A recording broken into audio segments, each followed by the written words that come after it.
国防部军备工程营产中心伫咧高雄南仔坑拿电路的工地下晡发生公安意外，大概是50岁查甫工人去互这情线基地受伤，送到病院进前都无喘气心跳，也无救回来啊！这个市政府下晡去劳检，认定时间单位违反这案法，下令停工，上悬会当罚到30万。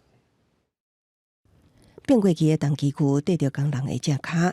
消防队出动13人到场救援，第一时间59岁工人救出来的时阵意识清楚，却伫送医途中昏迷，到现前已经无喘气心跳。代志发生伫25下昼1点左右，高雄市府劳工局协报了后前往劳检。没有在事前调查作业场所的地质地形状况，也没有采取必要的措施来防止作业机械的翻覆。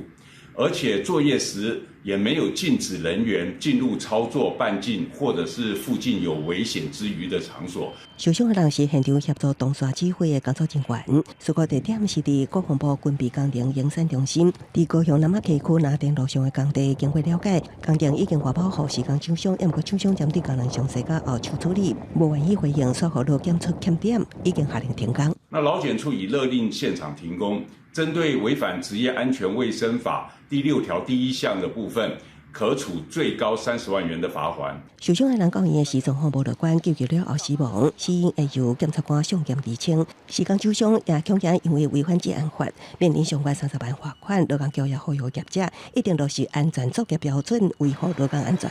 记者综合报道。